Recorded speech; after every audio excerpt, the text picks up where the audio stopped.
It's my great pleasure to be here today. Thank you for giving me the opportunity to present our research. My name is Aulia Zahrani from Universitas 11 Maret Indonesia, together with my co-author, Mr. Payamta and Mr. Srihartoko. I will present our study entitled Mapping Research Trend in Portfolio Diversification Across Sustainable Finance, Financial Technology, and Economic Resilience, a bibliometric analysis. During the next few minutes, I will explain the motivation behind this study, our research methodology, the key findings, and the implication for future research. Now let's begin with the background of the study. The abstract objective: analyze research trend in portfolio diversification related to sustainable finance, vintage, and economic resilience, using a bibliometric study of 79 Scopus Index article, method bibliometric analysis including keyword mapping, co-occurrence, bibliographic linkage, and thematic analysis. Key findings: portfolio diversification has evolved from modern portfolio theory to include ESG, green finance, blockchain, AI, crypto asset, and economic resilience. Sustainable and digital asset. PPT-nya kok nggak geser? PPT-nya belum geser, Mbak. Coba lagi ya, Prof. PPT-nya belum geser. Judul terus tadi. Apakah sudah terlihat, Prof? Ya, sudah, teman. Coba digeser. Ya, sudah. Sudah.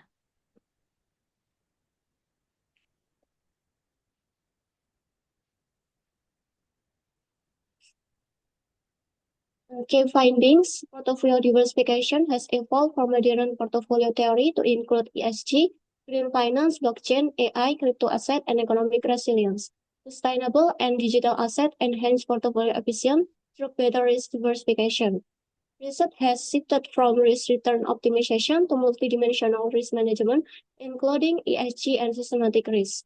Implication: the finding provide insight for researcher, investor, manager, and policymaker, and highlight opportunity for future interdisciplinary research.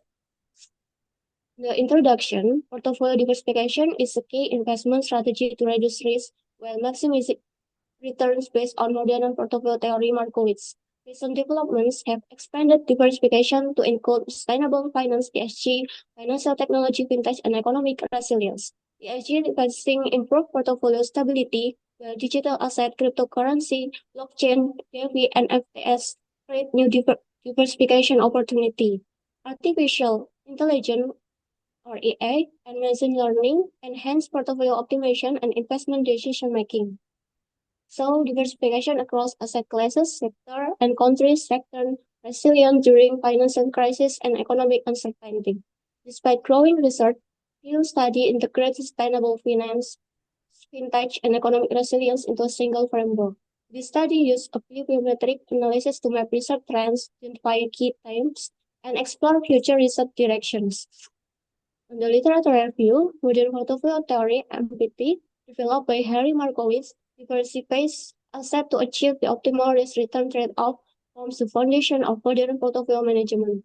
Portfolio diversification reduces unsystematic risk by investing in different asset classes, improve return stability through low correlated assets. International diversification remains beneficial but is less effective during global crisis.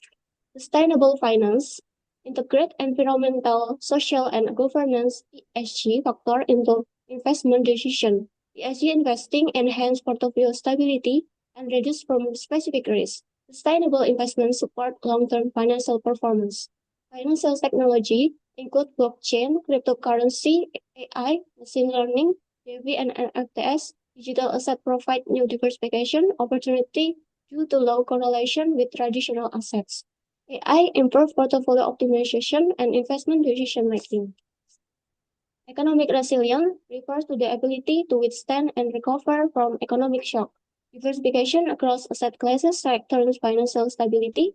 Revenue diversification improves banking resilience during crisis. Bibliometric analysis quantitatively analyze publication, citation, keyword, and collaboration network.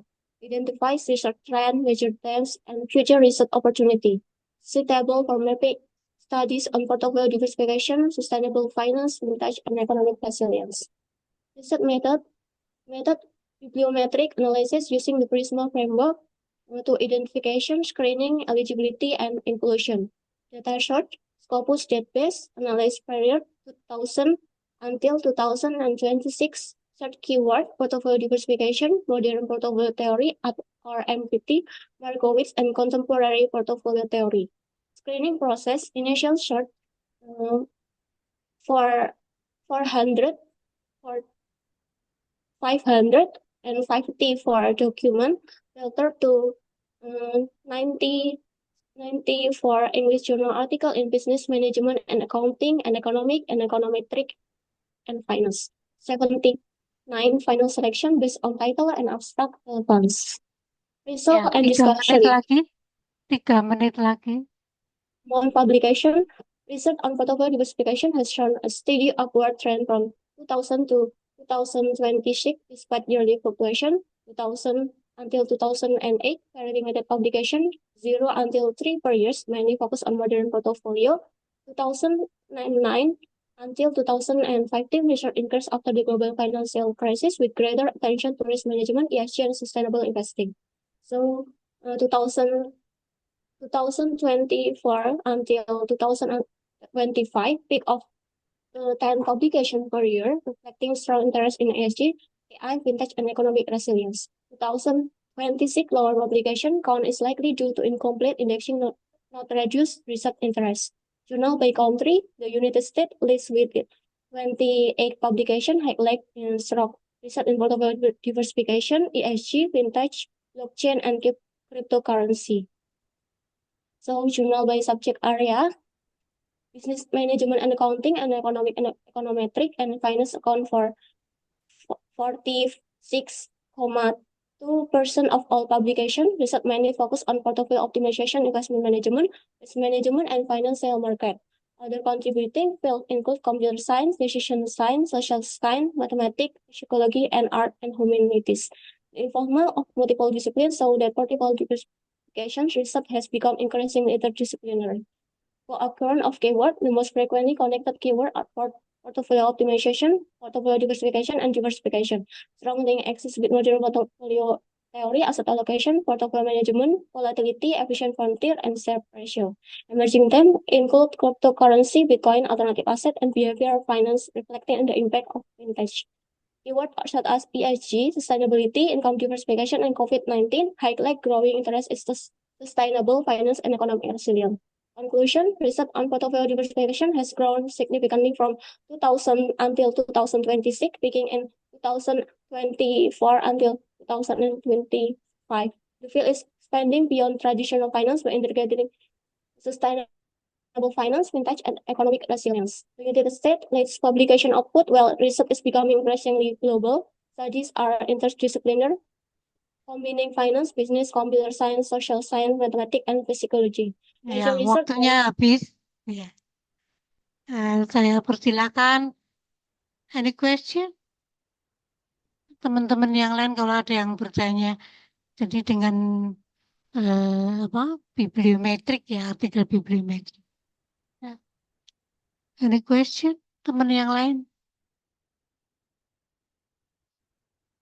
Jadi mungkin Mbak Aulia bisa menjelaskan kenapa tadi tahunnya berapa? 5 tahun ya? Alasan mengambil tahunnya itu 5 tahun itu apa 2000 justifikasinya? untuk pengambilannya itu dari tahun 2000 sampai dengan 2026. Prof. Nah, iya, 2000 sampai 2006, 6 tahun ya. Ah, apa alasannya apa, Mbak? Karena semakin banyak tahunnya, kemungkinan untuk penelitian yang melakukan penelitian terkait dengan portofolio diversifikasi itu juga akan semakin banyak, Prof. Jadi menambah tahunnya dari 2000 hingga 2026. Nah, metode penelitiannya gimana? Kalau dengan bibliometrik itu?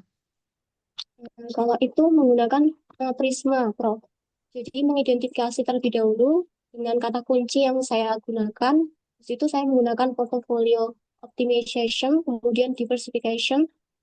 Nah, itu mendapat dokumen sebanyak 554. Kemudian saya melakukan analisis lebih lanjut dengan melakukan uh, jurnal berdasarkan jurnal, kemudian dokumen berdasarkan jurnal di dua jurnal yang terbesar tadi 46,20%. Nah, itu saya ambil dari dua jurnal tersebut untuk Oh ya.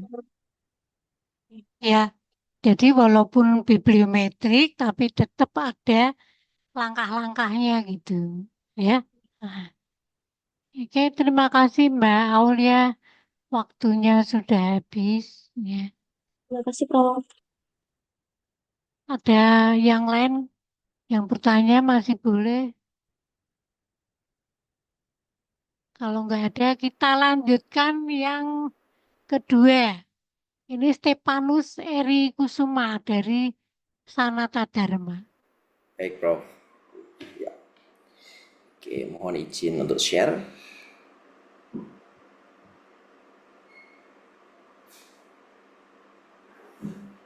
Oke. Apakah sudah terlihat? Mohon maaf.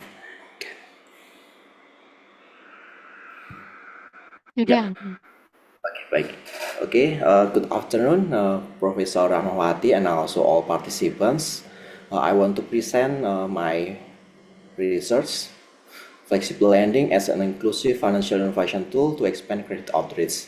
So this is a research regarding or related about financial inclusion. And this is the context is in credit union, especially credit union borrowers. Credit union is a kind of microfinance institutions that take the form of cooperative, financial cooperative like that.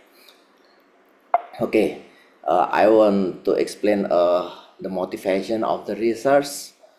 The financial inclusion agenda is one of the agenda of financial inclusion is expand the access to credit and also the increase financial participation, especially to the people that do not have sufficient access to credit like that. However, the one challenge is the credit may not be effectively used because of the problem of repayment schedules. This is happen because the people, the borrower, have certain conditions. For example, like small farmer, they don't have routine cash flow. They don't have don't get the income every month like that, and also maybe they have many needs like that. So they where the income does not routine, and then many needs, there are many needs, they must face the fixed repayment schedule. It means that they must borrow and they must repay their loan for their need or their business. They must repay every month, so this is not matched. So the credit that they want to use to finance business like that is not cannot be sustained like that. Nah, the innovation, the one of innovation is called flexible lending. The flexible lending is the lending which repayment arrangement tries to accommodate borrower condition. For example, if in the conventional lending we must pay every month like that. In the flexible lending, probably there is grace period. They can give repayment holiday when we have a condition that not possible to pay. It can we don't need to repay for a while like that. The holiday to repay for 2 months, for example, or maybe for in the another scenario we just pay the interest, not the principal. So the repayment amount is more the more a little more like that. So it is will be more flexible like that. So it can adapt to the cash flow of the micro borrowers, so it can be beneficial for them. The flexible lending research have done by some researcher before, but the focus is on borrower outcomes, about the investment, their enterprise performance, and also repayment. The little study that study about the how flexible lending can finance can support the credit outreach of the lender. And so our research is been one focus to the institution that give loan, not from the borrower like that. So this is there is a little research talk about this. So our research question is, does flexible lending expand institutional credit outreach? Now, my focus is in credit union. Credit union is I have explained before. It is a microfinance institution, a kind of microfinance institution. We study the study context is in Credit Union Kridara Harja, CU Kridara Harja in Indonesia. It is operates in Salatiga, Klaten, and also Yogyakarta. There is 3 branches, and also it provide flexible lending called pinjaman sebraan like that. In this case, this institution provide lending, flexible lending that people that borrower just pay the interest only, not principal, every month, but they must give back the loans after the duration is due like that. For example, the due is 1 year. They every month in the year, and they just pay the interest every month, but they must pay all the loan in the end of the year like that. Ya, kurang 2 menit. So this is the research design. We use 2 kind of analysis. We have the descriptively explain the evolution, the stage 2. We compare among the level flexible lending adoption,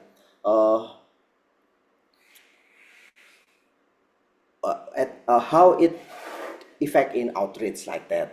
This is the variable, and the result is from the evaluation analysis.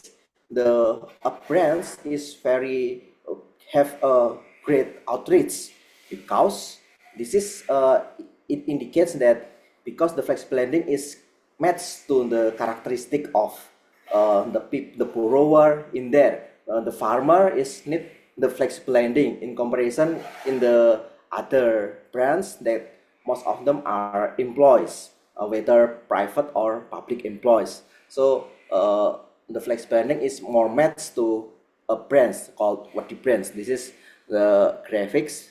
The highest is in with orange, called Wadi Brands. And then the comparison of level tell that higher adoption of flexible lending, it maybe it effect on lending amount, but not in borrower participation. I'm sorry, not it also effect in borrower participation, but not as high as lending activity. So the effect of flexible lending is good more on lending amount, but not really well, not really outstanding in borrower participation. This is because maybe the flexible lending is only accessed by the people that maybe have to interaction in the institution, not the new borrower from outside. That's Oke, waktunya habis. okay. Thanks. That is my presentation. Yeah. Thank you. Ada question? Ada percent? Ya, tadi hasilnya bagus ya. Signifikan gitu. Ya. Tapi mungkin bisa dijelaskan apa kebaruannya atau Ya. novelty-nya. Oke, baik. Oke, tadi seperti coba saya paparkan tadi, memang novelty-nya adalah kalau biasanya eh, penelitian-penelitian tentang flexible lending tadi itu adalah fokusnya ke peminjamnya yang menerima pinjaman. Nah, sekarang ini diubah. Jadi yang dilihat adalah dampaknya ke yang pemberi pinjamannya. Jadi koperasi yang memberikan pinjamannya. Ini ngefek enggak sih terhadap koperasinya? Jadi kita melihatnya ke lembaganya bukan ke peminjamnya. Kebanyakan selama ini yang dilihat adalah efeknya ke peminjam. Apakah peminjamnya lebih mampu memberikan apa? Memberikan eh, lebih mampu menggunakan investasi, apakah konsumsinya menjadi lebih naik gara-gara flexible lending itu, apakah dia mampu mengembalikan pinjaman dengan baik seperti itu. Tapi kita lebih melihat ke sisi lembaga pemberi pinjamannya. Itu salah satu kebaruan. Nah, mungkin kebaruan yang kedua adalah metodenya. Metode terutama yang kedua tadi yang pakai kita melihat dampak outreach itu ke berbagai level adopsi. Jadi kami melihat mengklasifikasikan level adopsi itu dari yang low adoption, medium adoption, and high adoption. Low adoption itu kalau yang di kuartil 1 share flexible lending to total loans lending yang diberikan itu ya. Jadi kalau adopsinya rendah, apakah outreach-nya juga akan seperti apa? Nah, seperti itu. Hasilnya tadi memang terlihat kalau yang semakin tinggi adopsinya, kredit outreach-nya akan lebih tinggi dari sisi loans yang diedarkan, tapi tidak dalam borrower jumlah peminjamnya. Mungkin itu dua kebaruannya dari Ya, sisi metode dan ya, terima kasih. Saya kira waktunya sudah habis. Kita ya, lanjut ke yang terima ketiga, kasih. Mbak Miranda. Baik, Prof. Miranda Karisma Setia.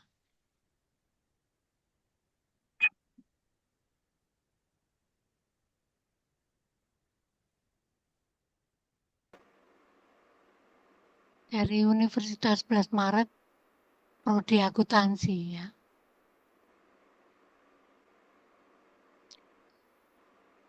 Share screen, Mbak.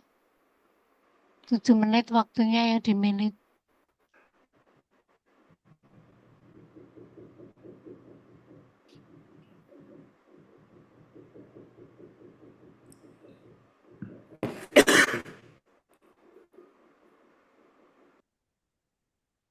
Speakernya bisa dibuka Mbak Miranda dan Iya, videonya ya. benar, Prof. Ini baru coba untuk share screen. Videonya.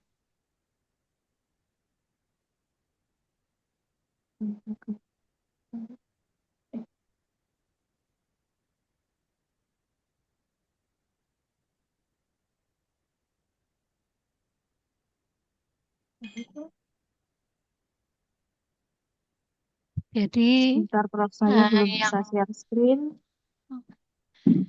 lain Eh, nanti urutannya ya. Setelah ini Mbak Aslina disiapkan PPT-nya, kemudian Mbak Kansa, kemudian Dedi Rusdi, Dayat Setioko, Ireda, kemudian Muhammad Yazid, Trisuci Kusayati, ya.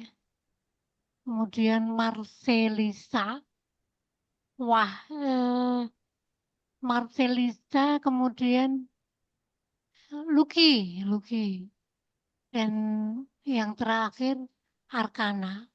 Ya. mohon maaf, Prof. Saya belum bisa share screen. Ini tidak mau muncul itu. Apa bisa dua device, Prof? Saya menggunakan device lain. Pendamping bisa bantu. Atau yang lain dulu, yang Baik, ketiga, ya. nah, yang selanjutnya. Jadi PPT-nya itu dibuka dulu ya. Dibuka dulu baru nanti share screen.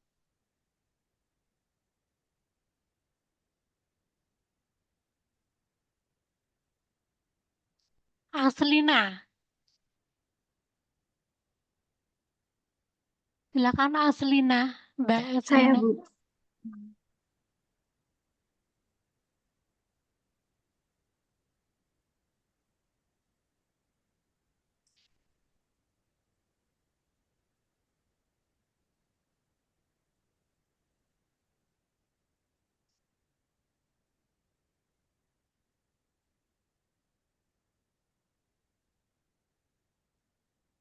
Oke, di share screen slideshow. Udah kelihatan di slideshow.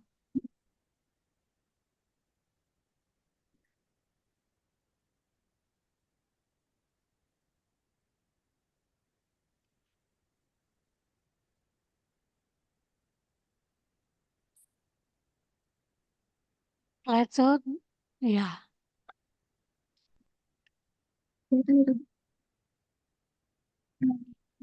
Assalamualaikum warahmatullahi wabarakatuh. Waalaikumsalam. Ya. Good afternoon to the moderator, reviewers, Mrs. Prof. Dr. Rahmawati, MSI AK, and all participants. First of all, I would like to thank the organizing committee for the opportunity to present my research finding at the international conference and call for paper 2026. Allow me to introduce myself. I am Azrina Fauzia from the Indonesian Digital Economy Science and Technology University. Today, I will present our research title, The Role of Fintech Payment as an Intervening Variable in the Relationship Between Financial Literacy, Lifestyle, and Consumptive Behavior. Without further now, but allow me to begin the presentation before Agak detailing geser tuh ya. PPT-nya agak geser. the research. Allow me to briefly explain its background. In recent years, digital financial technology has grown rapidly, particularly by now pay later service. So pay later has Ini become digeser ke one. bawah. Digeser ke bawah. Panah ke bawah bisa nggak? Nah, bagaimana? Karena ini Bentar, Bu. pakai PDF apa ya? Pakainya PPT ini. Lah ya. Ya digeser-geser ya. Atau seperti ini saja, Bu. Ya, sudah. Slide-nya ditutup nggak bisa ya? Oke, kalau nggak bisa ya sudah. Lanjut, Mbak, lanjut. Waktunya. Yes. Ya, baik. In recent years, digital financial technology has grown rapidly, particularly by now pay later service. So pay later has become one of the most widely used service among Generation Z university students in Indonesia. While it's offer convenience, it also has the potential to foster consumptive behavior. Therefore, this study aims to analyze the relationship between financial literacy, lifestyle, so pay later usage, and consumptive behavior. This figure illustrates the conceptual framework of my research. Financial literacy and lifestyle serve as the independent variables in this study. Both variables are hypotheses to influence the use of Shopee Pay Later. Shopee Pay Later acts as an intervening variable, bridging the relationship between financial literacy, lifestyle, and consumptive behavior. Meanwhile, consumptive behavior is the dependent variable or the primary outcome being analyzed in this study. Through this framework, I aim to understand how digital payment service, specifically Shopee Pay Later, strengthen the relationship between financial literacy, lifestyle, and the consumptive behavior of university students.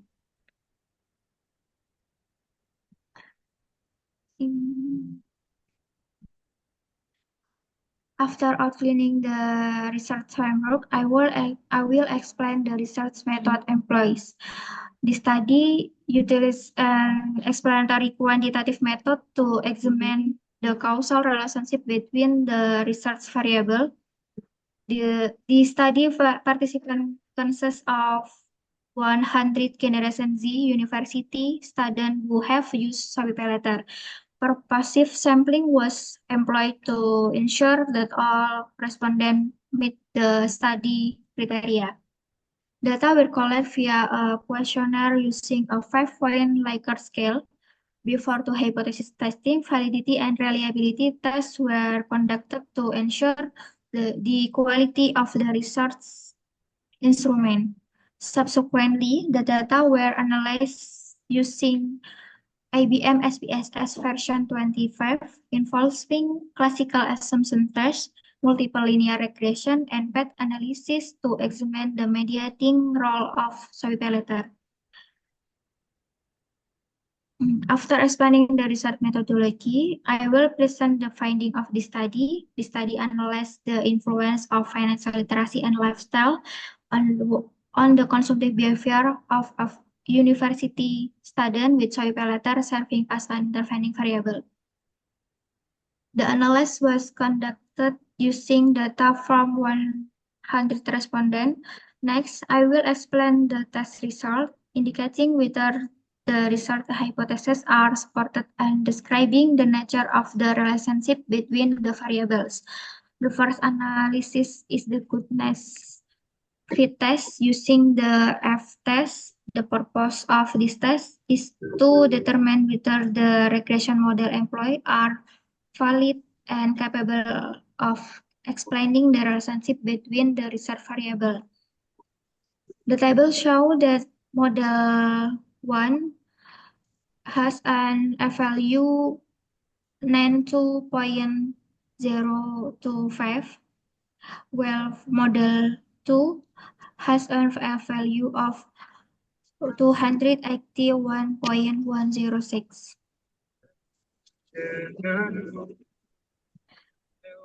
The second regression model examined the influence of financial literacy, lifestyle, and Soy-P letter on consumptive behavior. Based on the result in the table, all three variables have significance values below 0.05, indicating that they all significantly influence consumptive behavior. Soy-P letter, the highest consumptive, has coefficient at 0.708. This result indicates that Soy-P letter is the variable exerting the strongest influence on the consumptive behavior of university students compared to the other variables. Thus, the use of Soy-P letter plays a significant role in increasing consumptive behavior among generation Z student, university students.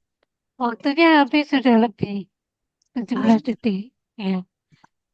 Jadi tadi sudah dijelaskan hasilnya sudah baik ya. Kenapa Mbak ini tertarik melakukan penelitian ini ya? Apa ada fenomena apa ya? Fenomena gapnya apa? Boleh saya jawab pakai bahasa Indonesia, Bu? Iya. Ya.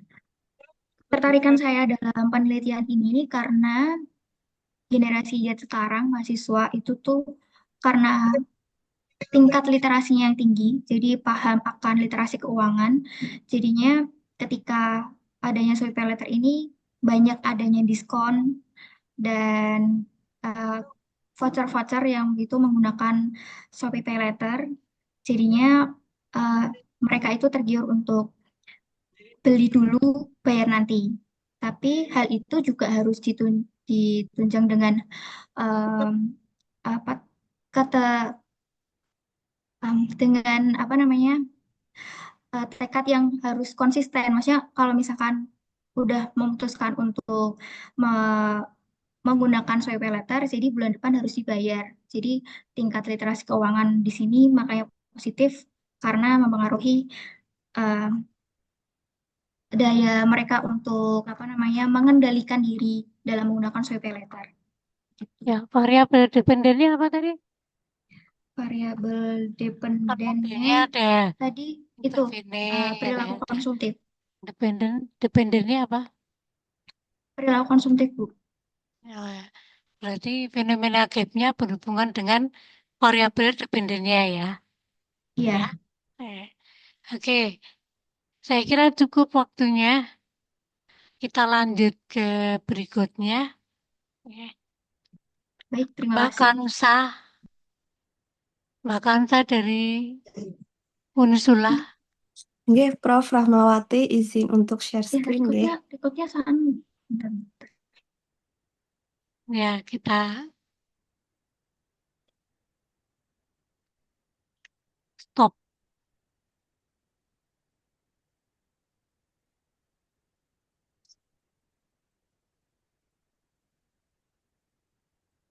Udah. Ya, waktunya 7 menit ya, Mbak.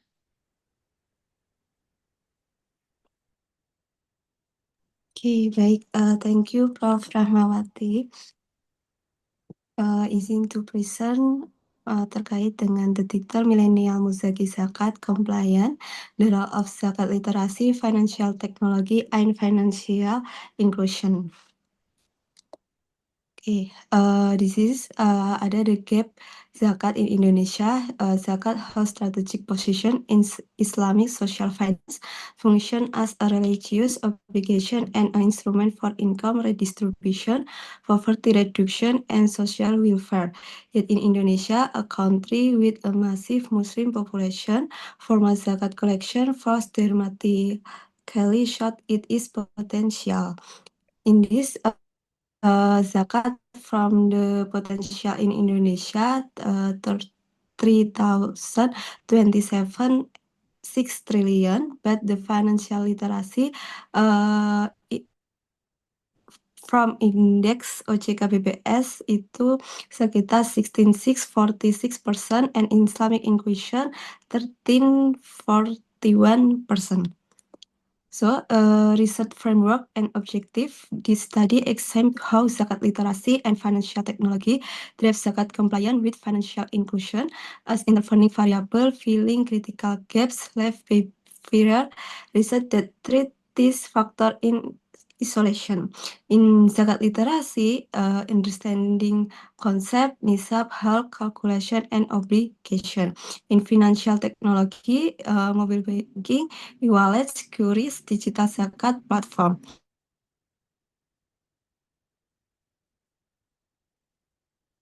Lanjut. Sinyalnya ya, Mbak. Halo? Sociology, study design, quantitative. Yeah, Prof. Collected via structure questionnaires distributed to 200 millennial Musaki respondent. In sampling criteria is Muslim respondent with income, experience a potential to pay zakat, purposive sampling technique. Variable in independent zakat literasi, the ends financial technology, in intervening financial inclusion and dependent zakat compliant.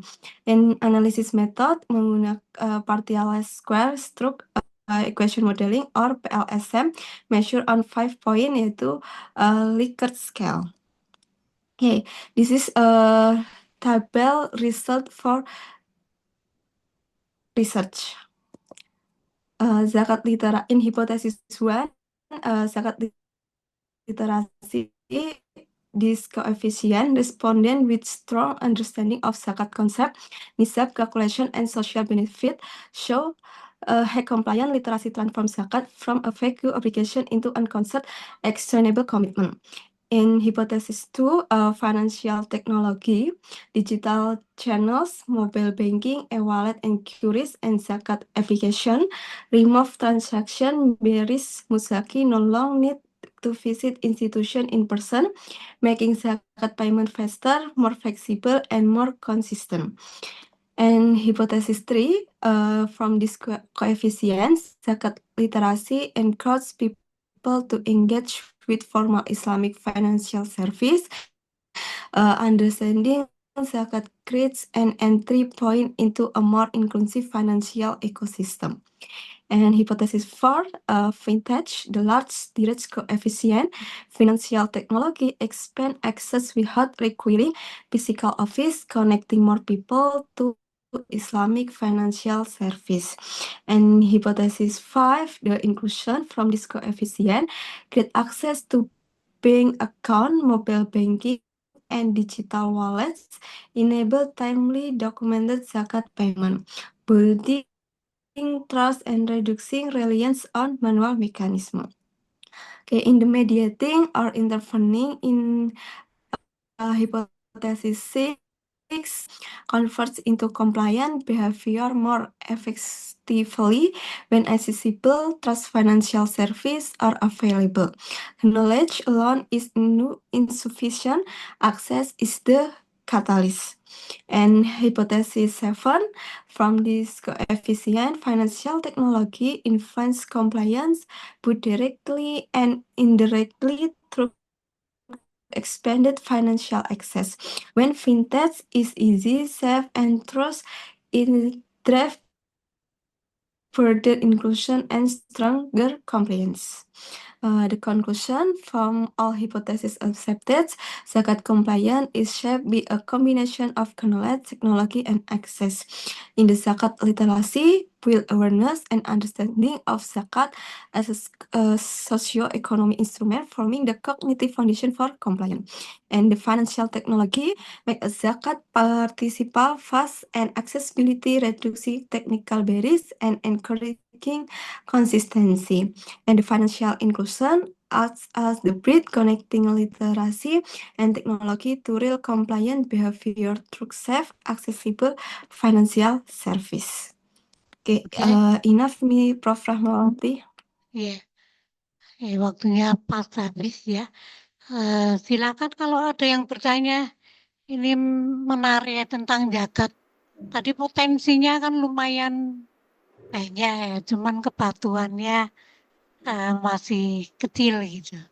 Dan Mungkin misalnya hasilnya ada beberapa yang kayak semua, hampir semua itu signifikan itu, termasuk variabel mediasinya ya. Silakan kalau ada yang bertanya. baik, mungkin ingin bertanya Prof Ya, ke Mbak Aulia. Terima kasih tadi menarik presentasinya terkait topik yang tidak sangat istilahnya konvensional banget ya.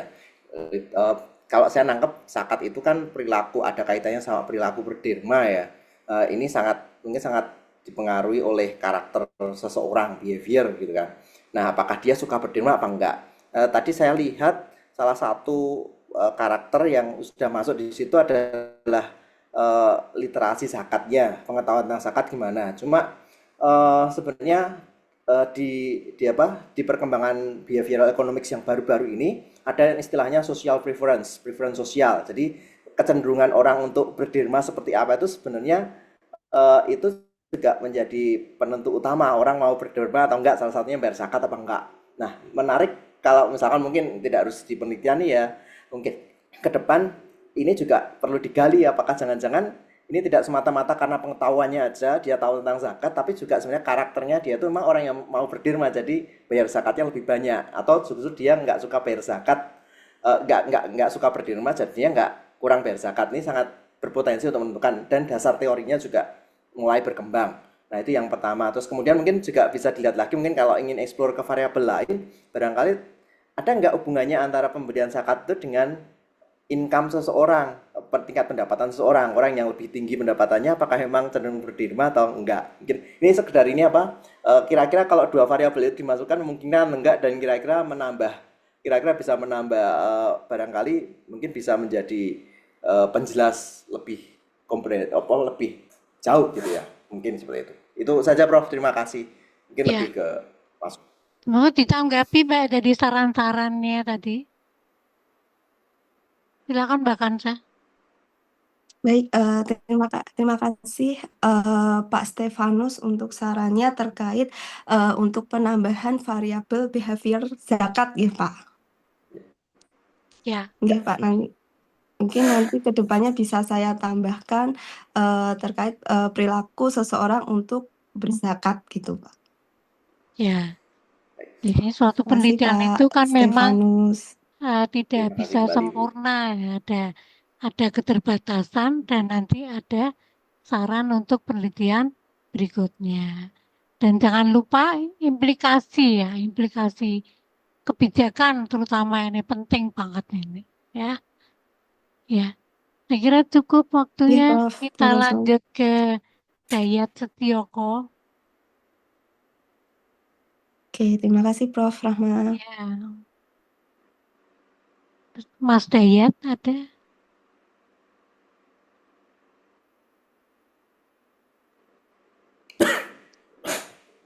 Dayat Setioko nggak ada ya?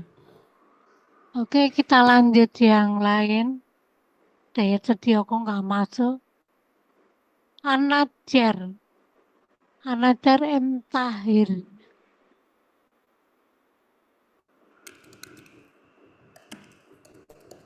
Anajar M. Tahir juga nggak ada. Itu dari jauh ini. Kendari. Muhammad Yazid ada? Nggak ada juga. Kemudian Yuliantari dari Tidar University. Yuliantari juga nggak ada. Trias dari Universitas Pancasila. Trias tidak ada juga. Kemudian Luki dari UNS. Halo Luki. Ini kemarin ya izin ada acara apa gitu double. Arkana dari UNS. Arkana juga nggak ada. Kemudian kembali ke atas tadi Mbak. Siapa itu? Udah Saya, bisa Prof. belum? Mbak Miranda. Miranda. Iya, Oh, akan silakan Mbak dibantu. Miranda. Ya, akan dibantu share screen oleh Mbak Aulia, Prof. Ya. Ya. Silakan Mbak Aulia.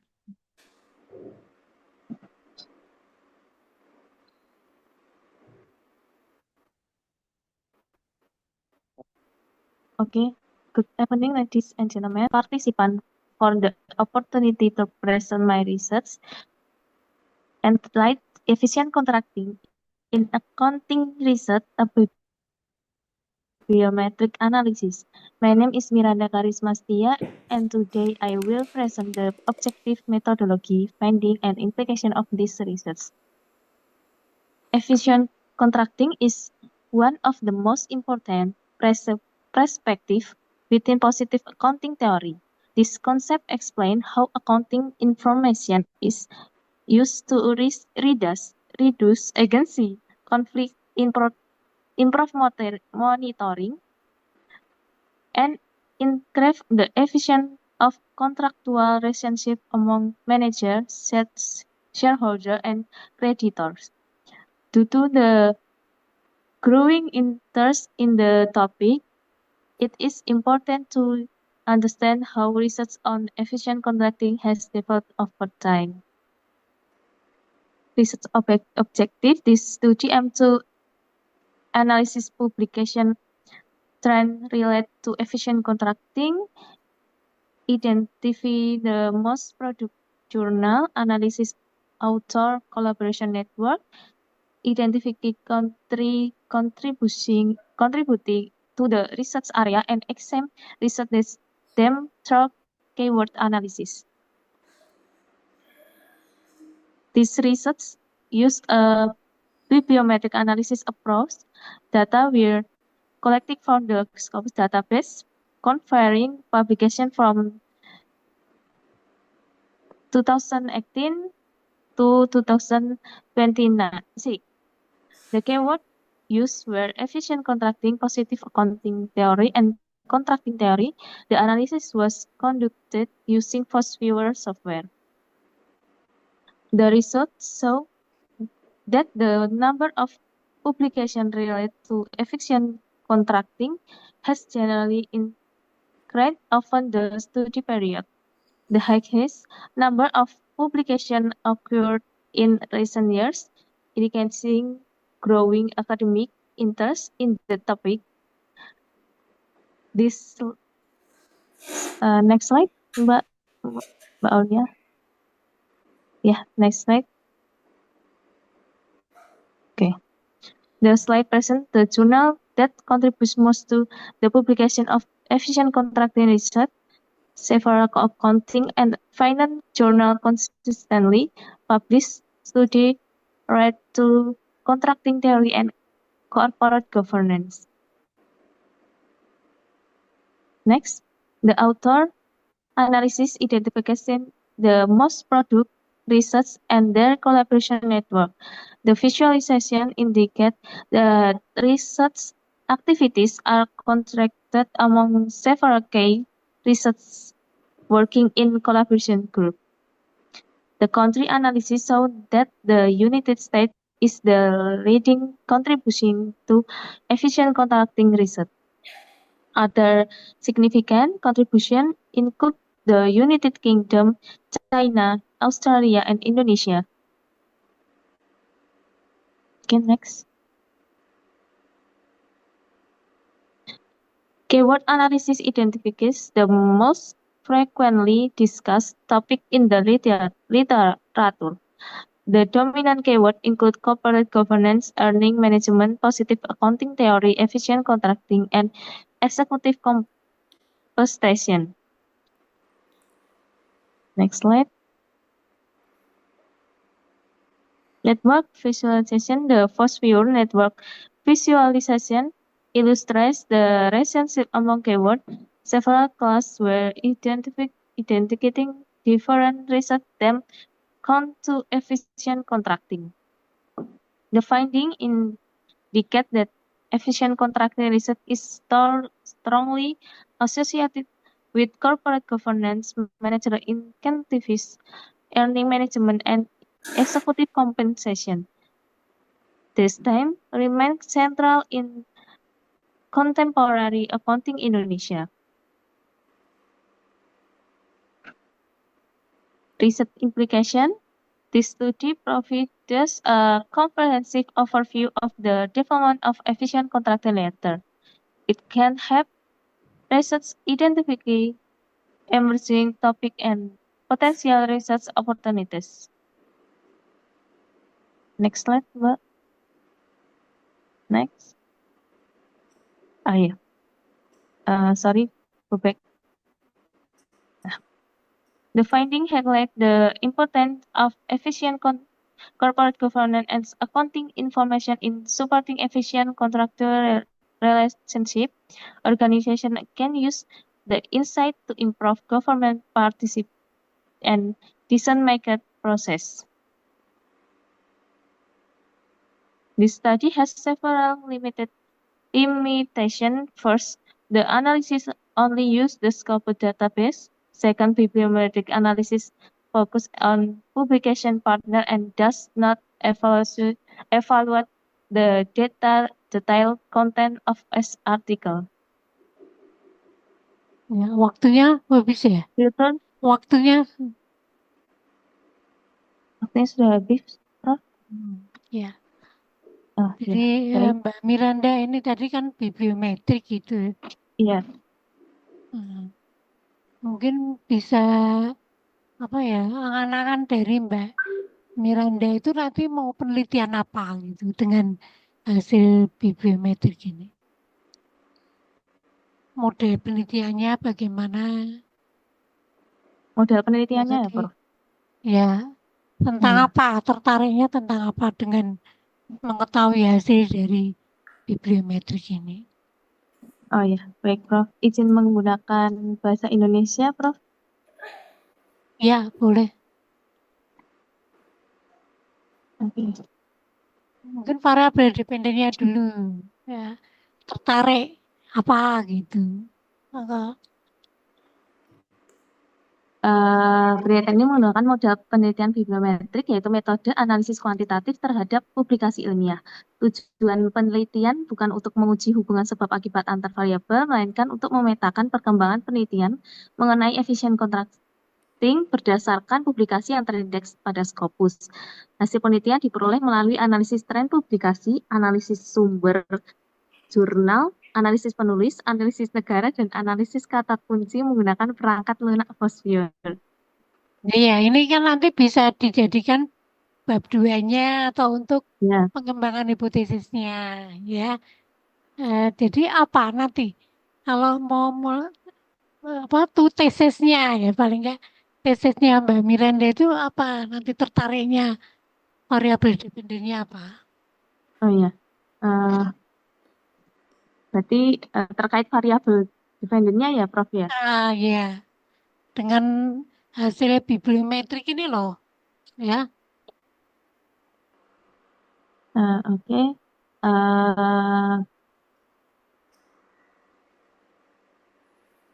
Berdasarkan hasilnya, tema yang paling dominan untuk dilanjutkan kepada tesis yaitu mengenai corporate governance and management executive compensation and efficient contracting. Oleh karena itu, variabel tersebut dapat dikembangkan menjadi penelitian tesis kuantitatif untuk menguji hubungan antara variabel secara empiris.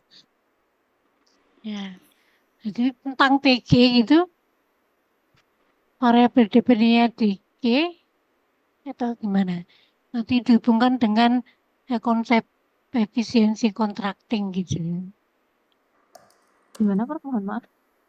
Variabel dependennya TG atau TG-nya jadi independen? Karena memang kalau bibliometrik itu bagusnya memang satu variabel ya yang nantinya Iya. jadi dependennya atau jadi independennya atau mungkin moderasinya atau interveningnya gitu. Ya. Ya, saya kira waktunya sudah habis Mbak Miranda. Baik, baik, Prof. Para Terima kasih. peserta untuk beralih ke Zoom utama ya. Kita akan ada pengumuman newspaper. Jadi untuk Zoom ini terima kasih atas kehadirannya. Wassalamualaikum warahmatullahi wabarakatuh. Dan bisa kita tutup Zoom ini. And meeting for all. Yeah.